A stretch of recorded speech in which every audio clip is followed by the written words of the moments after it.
जो अंतर्राष्ट्रीय बाजार है वो काफी खुला हुआ है। तो किसी को किसी सामान की महंगे या सस्ते में वो सामान उपलब्ध हो जाएगा। दुनिया के इंटरनेशनल मार्केट में हर उस पे हो जाएगा, उपलब्ध हो जाएगा, चाहे इंडिया हो, चाहे क्रूड ऑयल हो, और चाहे अरब कंट्रीज के लिए सब्जियां, दाल, अनाज या कुछ हो, ये दोनों को ही उपलब्ध है। तो खाली इस उपलब्धता पर को मजबूरी तो नहीं मान सकते ना, कि अभी जो है हमको अगर अनाज नहीं मिलेगा, अगर भारत ने हमको दाल सब्जी नहीं भेजी तो अरब कंट्रीज मर जाएंगी, खत्म हो जाएंगी, ऐसा कुछ भी नहीं। या भारत के साथ भी ऐसा नहीं है कि अगर हमारे हमारे पास क्रूड ऑयल नहीं आएगा तो भारत कोई कोलैप्स कर जाएगा या खत्म हो जाएगा। तो ऐसी जो खरीदारी वाली या बेचने और क्रय विक्रय का है, उसकी उसकी वो एक बड़ी वजह नहीं है ना। और पिछले समय भी ऐसा हुआ है। आपको याद होगा सुधीर चौधरी जो जी न्यूज का है, वो जब पिछले ये जो 27 तारीख का नूपुर शर्मा का हुआ, उसके पहले का कांड है कि सुधीर चौधरी दुबई गया था, तो दुबई की राजकुमारी ने उसे उसी कार्यक्रम से बाहर भगा दिया था कि ये वहां पहुंचकर इस्लाम को और मुस्लिम लोगों को ये क्रिटिसाइज करता है, इस्लाम को गालियां देता। और ऐसी कई चीजें हो गई हैं। और और गल्फ कंट्रीज में शिवम कई बातें ऐसी हुई हैं। हमको आपको याद होगा कि वहाँ के बड़े अधिकारी रहे हैं जो कंपनीज के, उन्होंने कुछ आरएसएस के या बीजेपी के फेवर में जो ट्वीट किया, उसके आधार पर उनके कंपनी के मालिकों ने उन्हें हटाकर बैरंग वापस भारत भेज दिया। तो ये परिस्थितियां 2 4 6 महीने पहले से बनने लगी थी, लेकिन वो इतनी स्पष्ट नहीं थी कि नबी को गाली। देखिए, सांप्रदायिक वातावरण तो भारत में भी है, लेकिन कोई राम को गाली देगा तो फिर उस समय हम अपने आयात निर्यात को एक तरफ रख के हम पहले जो है हमारा धार्मिक जो संवेदना है वो जागृत होती। तो इस समय भगवान करे, ईश्वर करे कि तो ये चीजें सामान्य ही रहे, है ना। हम तो भारतवासी हैं। हम तो चाहते हैं, गांधी नेहरू का देश है जहाँ पर अहिंसा के हम लोग मानने वाले लोग हैं, बुद्ध का देश है, कि दो देशों के बीच में या कई देशों के बीच में भारत जो अभी ठीक ठाक परिस्थितियां वापस बने। लेकिन मित्र जो है, खाली गल्फ कंट्रीज का ही जो वातावरण बन रहा है वो बहुत खतरनाक बन रहा है।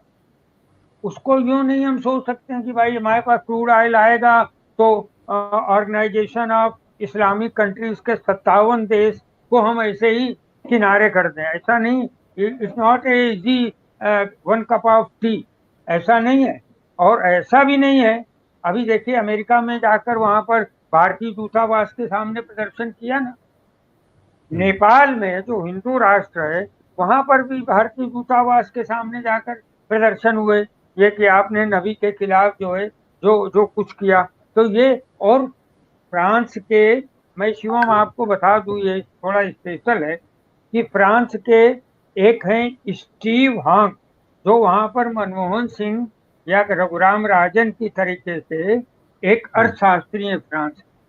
उन्होंने अपने ट्विटर में 3 वीडियो भेजी। फ्रांस के हैं वो।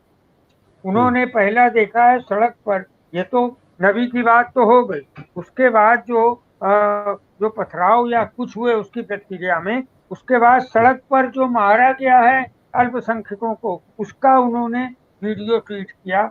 उन्होंने थाने में जो लाठी मारी जा रही है, लाठी से अल्पसंख्यकों को, मुस्लिम समुदाय को मारने, उनको स्टीव हांग तो मुस्लिम नहीं है ना, वो तो क्रिश्चियन है ना। तो ये संवेदना का विषय है। यूपी में बुलडोजर जो चल रहा है वो भी उन्होंने उसमें ट्वीट किया है। तो बहुत सारे लोग, सिर्फ ऐसा नहीं है कि मुस्लिम लोग ही हर्ट हो रहे हैं। तो जब हिंदुओं पे आक्रमण, हिंदुओं पे कुछ होता है तो मुस्लिम समुदाय भी खड़ा होता है ना आकर। तो इस समय पूरे विश्व का एक बड़ा समुदाय जो है वो भारतीय जनता पार्टी के अगेंस्ट है। भारत की बात मैं नहीं कर रहा हूँ।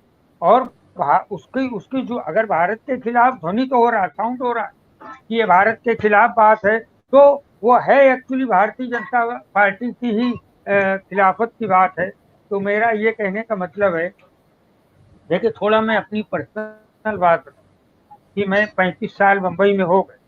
कभी राज ठाकरे का या कभी और दूसरी चीजों का आह्वान होता था कि आप जो है बम्बई छोड़ दो उत्तर भारतीयों या ये कुछ। तो शिवम भाई, कानपुर से, लखनऊ से और दूसरे देश में जो हमारे तमाम प्यार करने वाले दोस्त लोग हैं, वो हमें दिन भर फोन करते। मैं धर्मयुग मैगजीन में था, उसमें ही पूरा दिन वो क्रैश हो जाता फोन। कितने फोन, मेरी माँ का फोन आता पहले, मेरे भाई बहनों का। तो अब जो सबसे बड़ा वातावरण है, क्रूड ऑयल आ जाएगा, फल सब्जियों का निर्यात हो जाएगा, लेकिन जो संवेदना और विश्वास की हानि हुई है और जो लगातार हो रही है, राम को गाली देने वाले व्यक्तियों को या उन देशों को या वो उनका जो शासन है उस जिस देश में, मान लीजिए जी पोर्चुगीज में, या हम मान लो ये कहते हैं कि कतर में, अगर जिनका शासन है वो अगर राम को गाली बक रहे हैं उनके प्रवक्ता, तो क्या हम बड़े खुशी मन से उनको फल और अनाज भेजने को राजी हो जाए? तो बहुत सारी चीजें हैं जो हमको देखना पड़ेगा। एक हानि हुई है बहुत बड़ी, और इसके लिए सुधार का प्रारंभ जो है इन्हीं को करना पड़ेगा। और मैं आपको फिर बताऊं, ऐसा नहीं कि 70-80 लाख लोग वहां से, बात वहां पर देखिए, बात यहाँ पर भी है, बात वहां पर भी है। अगर उनके नबी को आप गाली देते हैं, उनके नबी के लिए गंदी बात बोलते हैं, तो उनको अपनी फैक्ट्री कुछ दिन बंद करने में प्रॉब्लम नहीं है। यहाँ पर भी लोगों ने अरबों रुपए चंदा दिया भारतीय जनता पार्टी को, सोने की ईंटें दी, सोने के मुकुट दिए, सोने के राम कृष्ण दिए, सब ये बेच के खा गए, वो अलग बात है। लेकिन लोगों ने दिया ना भारतीय जनता पार्टी और विश्व हिंदू परिषद को।